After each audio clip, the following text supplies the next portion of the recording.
Recently আমি আমার বেশ কিছু কমেন্ট পড়লাম যে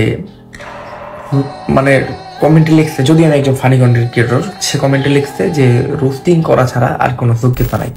হোয়াটসঅ্যাপ পোলাপান, কি অবস্থা তোমাদের? তো বলো, কেমন আছো তোমরা? আই হোপ সবাই আল্লাহর মতো ভালো আছো। আমি আল্লাহর মতো ভালো আছি। দেখো ভাই, দেশ বদলাইছে, সময় বদলেছে, বদলাইছে মানুষ আর বদলেছে তাদের অজুহাত। এখন মন খুলে মানুষকে কিছু বলা যায় না, বললেই তারা বলে যে এই কেমন সাধুবাদ। কারণ এই নতুন দেশে নতুন করে সবাই এখন রাজা। গত 15 বছর কুত্তার মতো মার খেলো, কুত্তার মতো গালি খেলো, তবুও তাদের কোনো সমস্যা ছিল না। আর এখন রাত পোয়াইতে না পোয়াইতে মানুষের এক একটা করে আন্দোলন শুরু। ডালের লবণ হয় নাই কেন লং মাস্টার সংসদ ভবন, প্রেমিকা ব্লক মারলো কেন লং মাস্টার শাপলা চত্বর, আগা ক্লিয়ার হয় নাই কেন লং মাস্টার ইউসুফ স্যারের বাথরুম। আরে কি রে ভাই, একটু থাম, একটু দম নে। পাদ না দিতে তোরা লং মাস্টার করস কেন? তো এদের বিষয়টা কিছুটা এমন হয়ে গেছে যে এদের বাড়িতে বসে থাকতে ভালো লাগে না, তাই এরা ফ্যামিলি নিয়ে ঘুরতে বের হয় না, কিন্তু লং মাস্টার আন্দোলনে সবার আগে থাকে।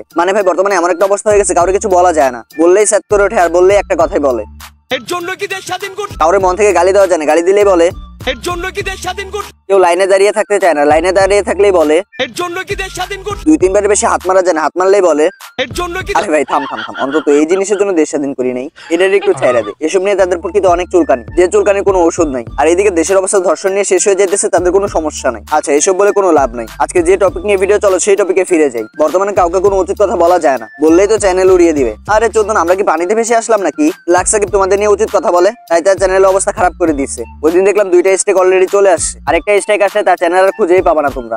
উচিত কথার বর্তমানে বাংলাদেশে কোনো ভাত নাই। তুমি উচিত কথা বলবা তো তোমার পিছন দিয়ে বাস দিবে। ব্ল্যাক সাকিবের চ্যানেলে কবে ভিডিও আপলোড দিতে পারবে তার কোনো ঠিক নেই, হয়তোবা 2-3 মাসের বেশিও লাগতে পারে। আচ্ছা, এখন আসে ওমরের কথাটা নিয়ে, যেটা তোমরা থাম্বনেইলে দেখছো যে ওমর নাকি রোস্টার হওয়ার যোগ্য না। তার আগে তোমরা ওমরের মুখ থেকে কথাটা শুনো। রিসেন্টলি আমি আমার বেশ কিছু কমেন্ট পড়লাম যে কমেন্টে লিখছে, যদি আমি একজন ফানি কন্টেন্ট ক্রিয়েটর, সে কমেন্টে লিখছে যে রোস্টিং করা ছাড়া আর কোনো যোগ্যতা নাই।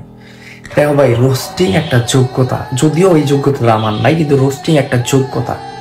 হ্যাঁ, এই বাংলাদেশে এটার ভ্যালু নাই, কিন্তু এশিয়ার সবচেয়ে বড় ইউটিউবার একটা রোস্টার।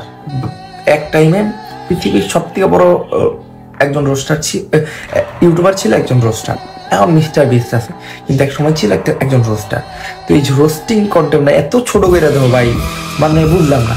তোমরা কমেন্টে বলে যাবে যে ওমর কি আসলে রোস্টার হওয়ার যোগ্য কিনা। আমারটা আমি তোমাদের সাথে শেয়ার করি। দেখো, ওমর অনেক আগে থেকে ফানি ভিডিও বানায়, ওর ভিডিওগুলো অনেক বেশি ফানিও হয়ে থাকে। তোমরা যদি ওমরের ব্যাড ব্রাদার স্ট্রিমের ভিডিওগুলো দেখো, তাহলে তোমরা একটা জিনিস আগে থেকে দেখবা যে ওমর আগে ফানি ভিডিও করতো। ফানি ভিডিওর মাধ্যমে সেই মানুষকে অনেক বেশি হাসাইতো, কিন্তু তাদের মধ্যে কোনো ঝামেলার কারণে তারা ব্যাড ব্রাদার্স থেকে বের হয়ে গেছে। আচ্ছা যাই হোক, ওই টপিক নিয়ে পরে কথা বলতেছি, এখন আসি মেন কথা। কিন্তু ওমর যে ফানি ভিডিওগুলো করতো, ওই ভিডিওর মধ্যে কিন্তু কাউকে বেশি রোস্ট করতো না, সে শুধু ফানি ভিডিওগুলোই করতো। কিন্তু এখন বাংলাদেশে কিছু কাপল ব্লগার আসার পরে সে কিন্তু ফানি ভিডিওর মাধ্যমে অনেককে রোস্ট করছে। আমরা কি রোস্ট করি, তার থেকে কিন্তু ওমরের রোস্ট গুলো অনেক বেশি করা হয়ে থাকে। কিন্তু কথা হলো, এটা নিয়ে একজন তাকে কমেন্ট করছে ওমর নাকি রোস্টার হওয়ার যোগ্যতা নাই, আর রোস্টিং ছাড়া ওর কোনো যোগ্যতা নাই। আরে বোকাচোদা, আসলে তুই কোন গলের গরু বলতো? রোস্টার কি জিনিস এখনো তুই ভালো করে জানোসই না, আর যদি না জানোস তাহলে তুই ভাই এখনো নাবালক, আগে বয়স হোক তারপরে তুই বুঝবি। কিন্তু আমি একটা কথা বলি, তুই যে ওমরে কমেন্ট করছস, হ্যাঁ বিশ্বাস কর, ওমর যদি এটাকে পাবলিক করতো তাহলে ওমরের কিছু বলা লাগতো না, ওমরের ফ্যান ফলোয়াররাই তোর পিছনে আগুন লাগাই দিত। তোর কপাল ভালো যে ওমর এটা পাবলিক করে নাই। আর মেন কথা হলো কি জানো, এইসব বোকাচোদের কাজই হলো কন্ট্রোভার্সিতে যাওয়া। কারণ তুমি আমি ভালো করে জানি কন্ট্রোভার্সিতে গেলে অনেক পরিমাণে ভিউজ আসবে, আর যত ভিউজ তত টাকা। আর আমি যতবারই চাই ওমরকে নিয়ে কোনো কথা বলবো না, বোনকে নিয়ে কোনো ভিডিও বানাবো না, ততবারই আমার জোরপূর্বক কোনো না কোনো ভাবে ভিডিও করাই লাগে। কারণ ওই যে ওমর হলো ভিউজের কেন্দ্রবিন্দু, তাই সবাই ওর পিছনে পড়ে থাকে। তো এখন আমি না চাইলেও তার নিয়ে ভিডিও বানাইতে হয়। এখন আমি আবার ওমরে নিয়ে ভিডিও বানাই, সেটার জন্য অনেকে এসে বলবে যে আমি ওমরের পাচারটি। তাই আমার চ্যানেলে তুমি ওমরের কোনো ভিডিও বেশি একটা পাবা না, অথবা 2 থেকে 3টা ভিডিও আছে। তো দেখো ভাই, আসলে এসব বোকাচোদরা এমন কিছু করে থাকে, তাদের কাজ হলো শুধু মানুষের পিছনে কিভাবে লাগা যায়, এদের পিছনে লাগা ছাড়া আর কোনো কাজ নেই। দেখো, আজকের ভিডিওটা অনেক ছোট হয়ে গেছে আমি জানি, তবে নেক্সট ভিডিওটা অনেক জোস হবে। দেখা হবে নেক্সট ভিডিওতে। তো তুমি সবাই টেক কেয়ার, বাই বাই, আল্লাহ হাফেজ।